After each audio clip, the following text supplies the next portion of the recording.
Since the beginning of civilization, the world has been full of unknown things. Due to their existence, the balance of mankind's peaceful life has been upset. However, no matter how advanced our technology, no matter how great our scientific breakthroughs, there will always be anomalies that cannot be explained. We don't know where they come from, or what their purpose is. These questions plague mankind and affect our daily lives. It's because of this that we founded the SCP Foundation, an organization dedicated to containing anomalous items, individuals, and phenomena. The SCP Foundation is committed to maintaining the normalcy of the world so that people may live free of fear. While ordinary people live in the sunlight, we must fight anomalies in the shadows. We must prevent them from being exposed to the public so that people may live in a rational and ordinary world. We secure, we contain, we protect.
Jason Carter is a death row inmate. In exchange for clemency, he has agreed to work with the SCP Foundation for 30 days. Upon completion of his work, he will be a free man. Jason Carter is now D503.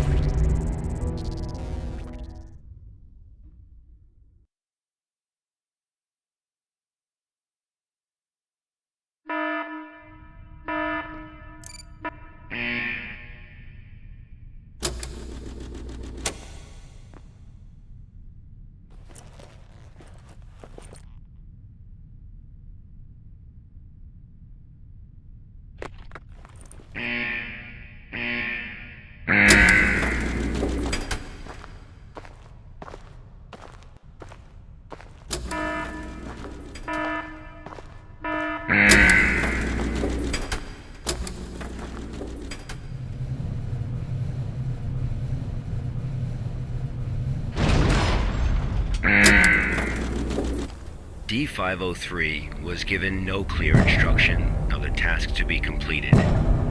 He must find them out for himself.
This was D503's first day of work.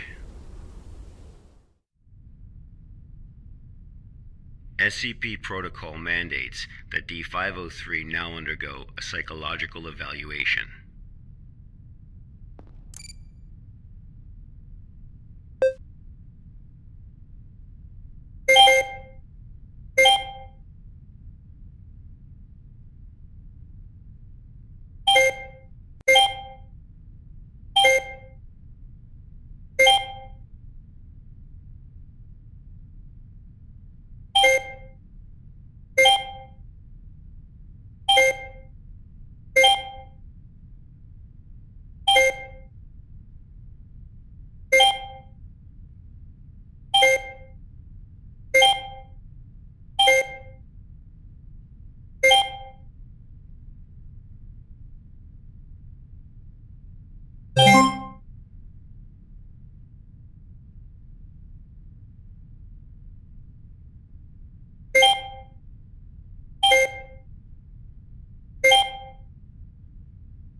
This was the first day D503 psychological data was collected.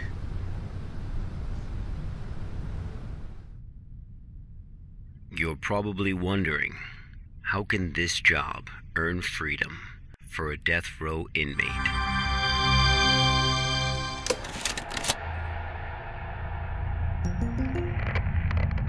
Good afternoon, everyone. I'm Dr. Raymond Ham from Site 83. Welcome to today's training conference. Today, I'm going to share with you a little project I've been working on called SCP-7457. The desert you saw just now is SCP-7457. D503 is a volunteer who we invited to help us learn more about this desert. Prior to the Foundation's involvement with SCP-7457, 329 people went missing in this area. As a precaution, we have introduced lockdown measures as we attempt to find the cause of these disappearances. As everyone here is new to the Foundation, it will be good for you to learn about SCP-7457. Let me explain how it works. Before we get started, are there any questions? Dr. Ham, I'm Will Barton, 3rd Special Squad, Site 86. Hello, Will. Before I came here, I thought I had a basic understanding of the Foundation. I've heard of these anomalies, but only in terms of human anomalies. I had no idea that SCP-7457 was a desert. How do we begin to make sense of this? That's a good question, Will.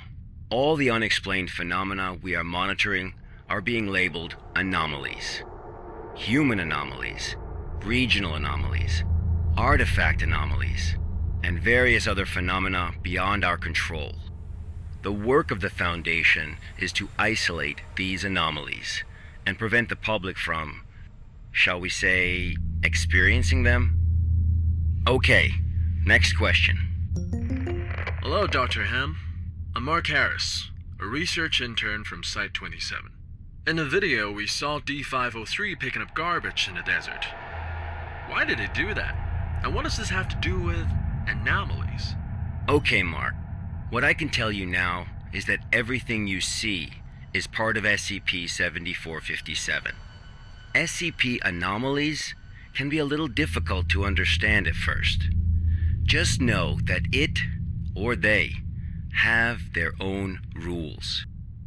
Perhaps you'll understand what I mean once we finish watching the video. Okay, let's move on.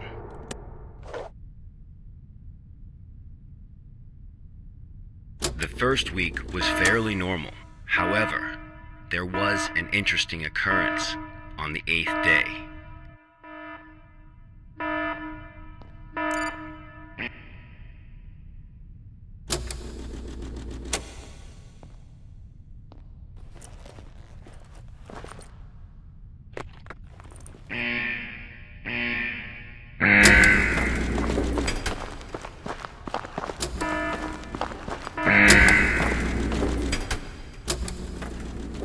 Let's have a look at what happened.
D503 had completed his task.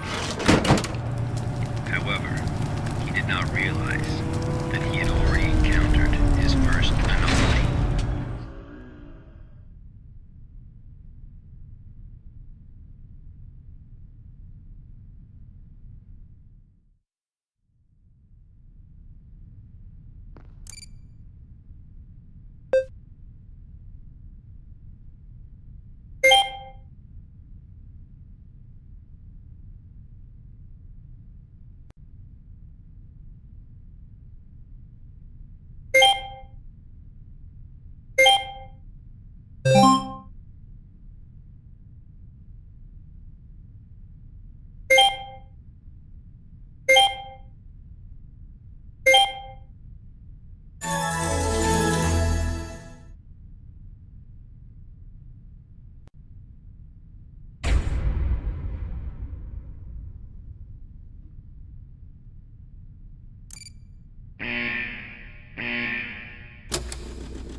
That night, D503's psychological data showed abnormal fluctuations.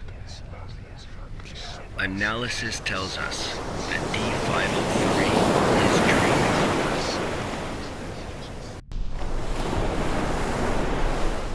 Unfortunately, though, we have no way of knowing what he dreamed of that night.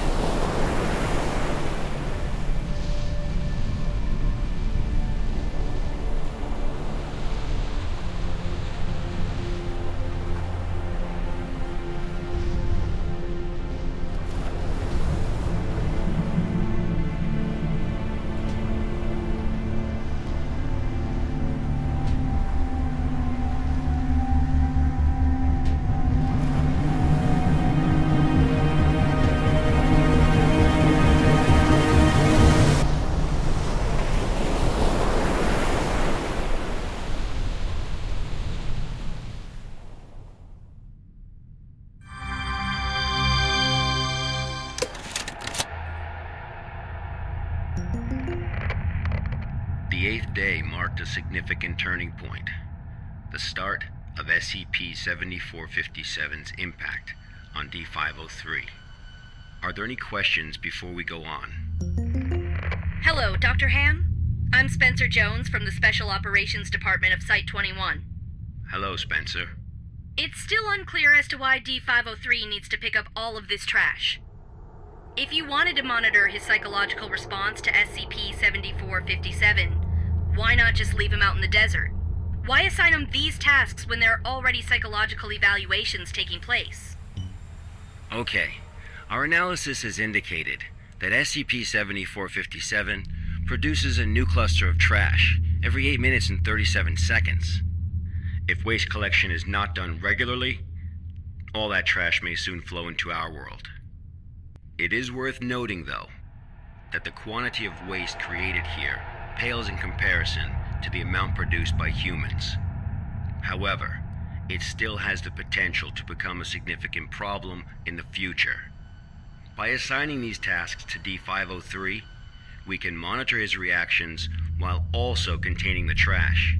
There is another reason, but we will get to that one later. Is it not the case that the Foundation is exaggerating the importance of a minor issue before the issue is fully understood? Okay, everyone. I must emphasize that behind us is the general public, who are wholly unaware of any of this. Being meticulous and maintaining a serious attitude is essential at the SCP Foundation.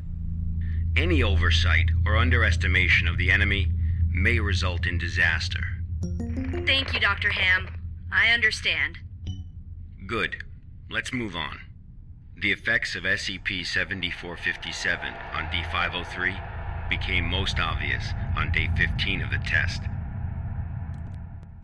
Due to the conditions that day, we were only able to track his movements after recovering data from his radar.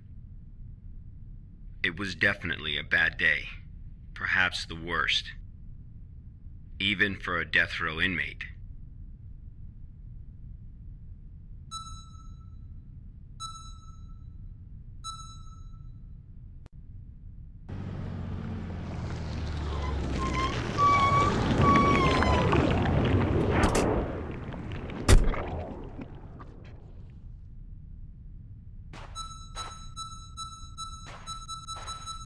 D503 found a radar that perfectly resembled his own.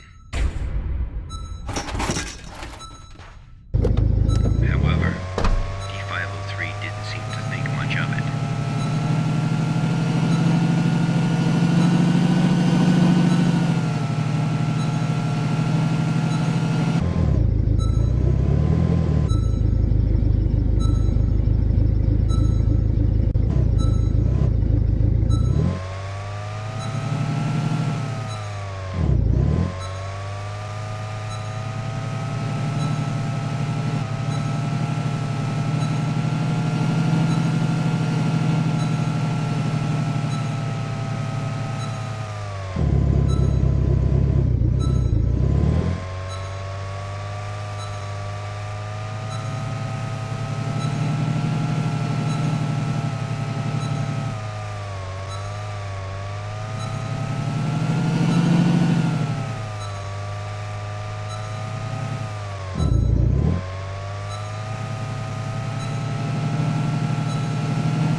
persistent adverse physiological reactions proved to be a challenge for D503. He still managed to complete his work on day 15.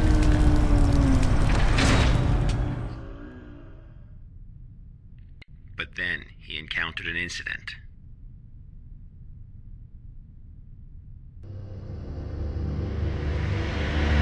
A sandstorm.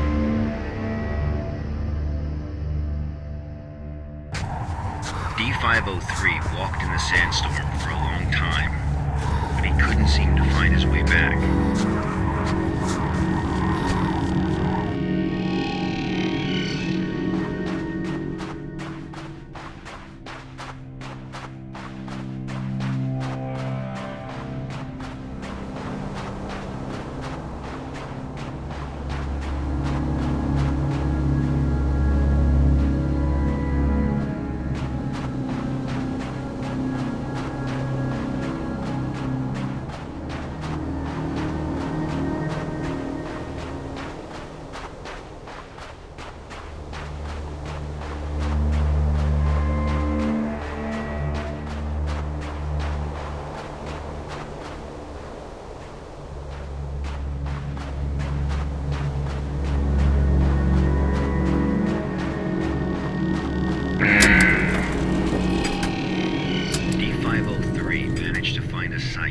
Just as he was beginning to grow weak with exhaustion, a sight he was not familiar with.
Experienced a call from an unknown voice.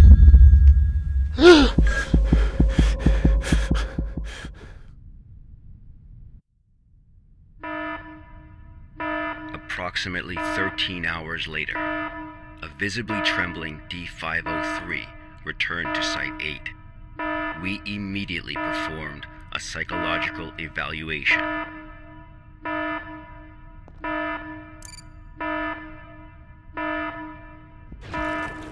Major fluctuations can now be observed in D503's physiological data.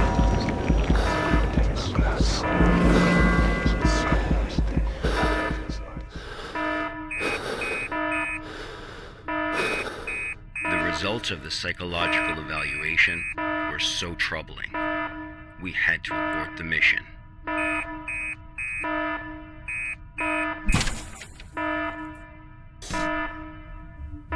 D503 was able to break away from the Foundation's control. He has seen the test results of other Level D personnel who were analyzed at SCP-7457. That's right, none of the Level D personnel at SCP-7457 have ever been able to leave this desert.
48 days later, experiment participant D722 found the radar that had belonged to D503. The radar was 31 miles away from the waste treatment facility. All the data we have came from this radar. People entering SCP-7457 will suffer varying degrees of psychological stress within an acute period. It manifests as a range of neurological and mental disorders, as well as severe and unexplained hallucinations. So far, not one participant has left the desert unscathed. The Foundation has tested 31 Level D personnel in an area spanning 2,267 square miles. Our testing continues. When you work for the Foundation, you will face various anomalies. Some can kill you, some may drive you crazy, and some will make you feel that living is worse than death. Let this be very clear. SCP-7457 is just a taste of what you will face in the future. Before joining the Foundation, you were all leaders in your respective fields and industries. Researchers, special forces, FBI agents, national security experts. Well, SCP does not care how smart you are, how accomplished you are. It doesn't matter to them how many doctorates and titles you have. You are no different from helpless ants when confronted with these anomalies. Remember this. It is the most important advice you will receive. Do not take risks. You will die. You are not as special as you think you are. If you encounter an anomaly, put your pride and curiosity aside. Run, because that's the only thing you can do. God won't protect you here. Welcome to the Foundation, rookies. I'm Dr. Raymond Ham, and this ends the first class of our employee induction program.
I'm Agent Q from the Accident Investigation Department.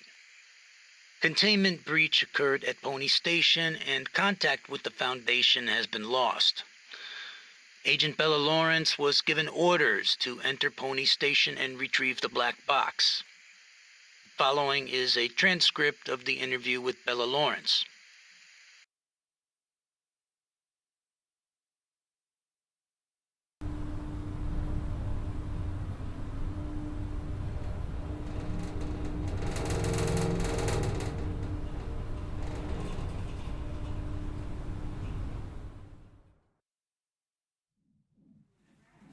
Heart rate 105.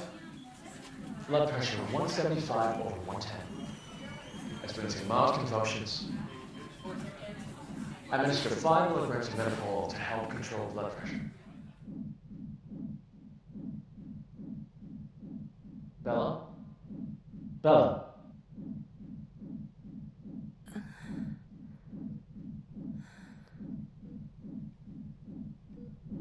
The drugs seem to be taking effect. Go ahead and ask questions. I can't be certain how long she'll stay awake for. Where's the black box, Sparrow?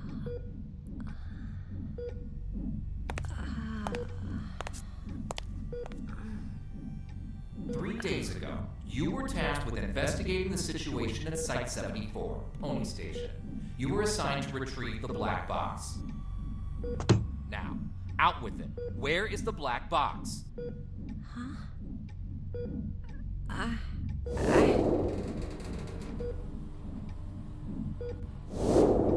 I brought it back. I brought the black box back. Don't lie to us. You never brought it back. No, that's impossible. I remember. I completed my assigned task. I swear. Shit, my head. All right, here now. This isn't an interrogation. We are not here to lay blame or point any fingers.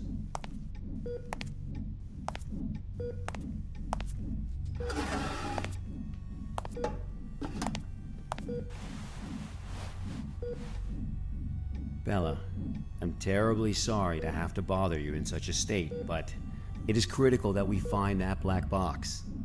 We need to know what happened at Pony Station. My memory's a mess at the moment. That's fine. We'll take it slowly, step by step. Why don't we start from the moment you received your mission? Tell us what you remember. I'll try. That night. Currently heading to mission site 74, Pony Station. We'll arrive in about 3 minutes. Very good, Sparrow. It's been 48 hours since the Foundation lost contact with Pony Station.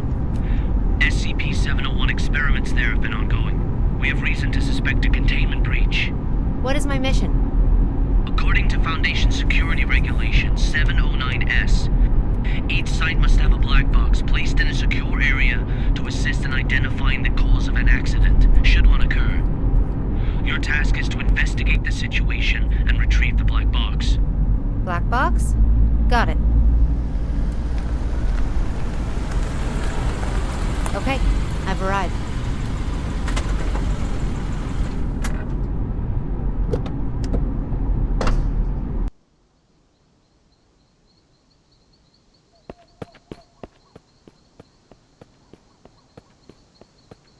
I'm able to observe the mission site from here, but it doesn't seem like one of the Foundation's secure facilities. Pony Station, officially known as Site 74, was originally a hydroelectric power station. After it was abandoned, the Foundation repurposed it as one of their sites. Initially, it was used only to contain a few safe-level anomalies, but recently it's also taken over SCP-701. I don't know all the details. We won't know the truth until you retrieve the black box. Got it. I'll complete the task as instructed and retrieve the black box.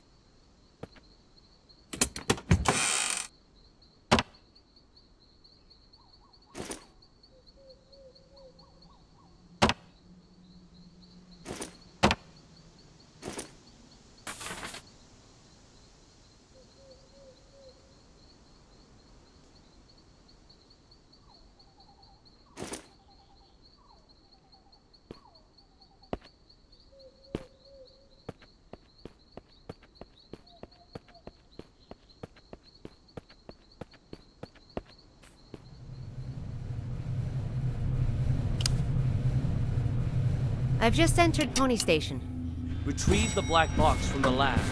Room 705. Take the elevator. 7th floor. Sparrow. Must. What's that? Bald Eagle, you're cutting out. Damn. This is out of the safe range. I'll place a reality anchor.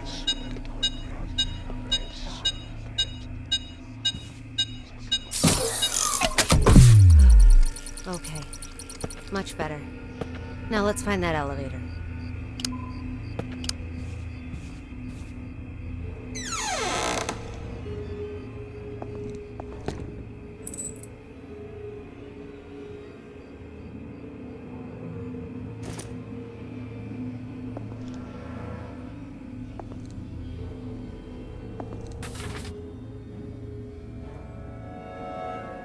Dr. Tyler Cooper. I've heard of this guy. A bit of an eccentric and a thrill seeker.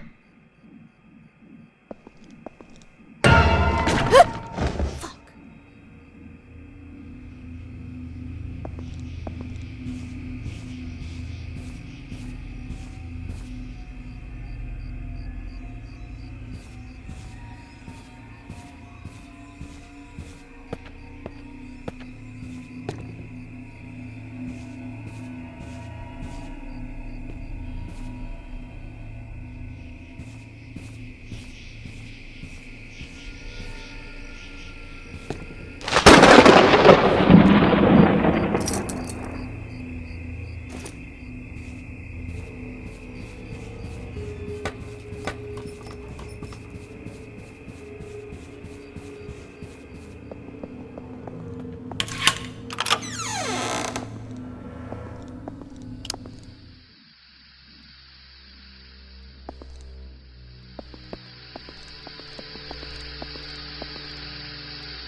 This must be the elevator.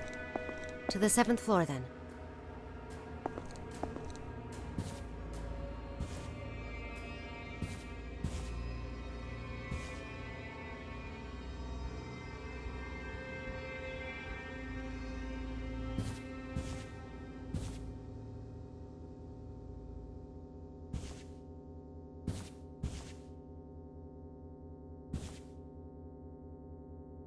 Blood we offered, the hanged king we served.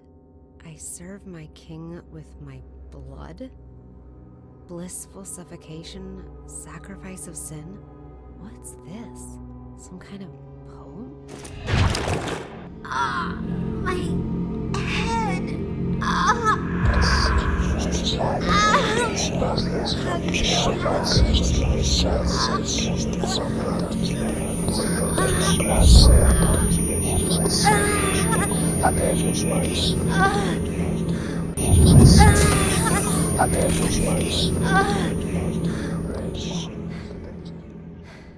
Holy shit.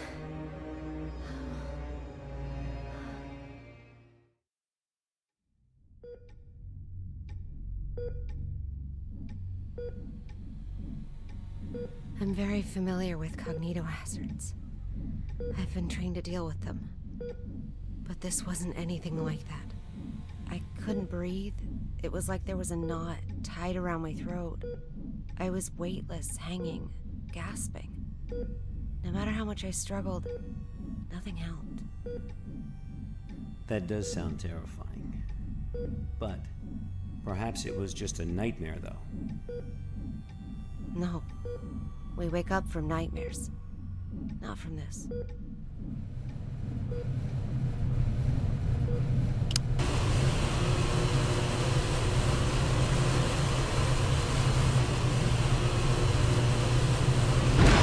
Are you kidding me? It's even more than before. I've got to keep the reality.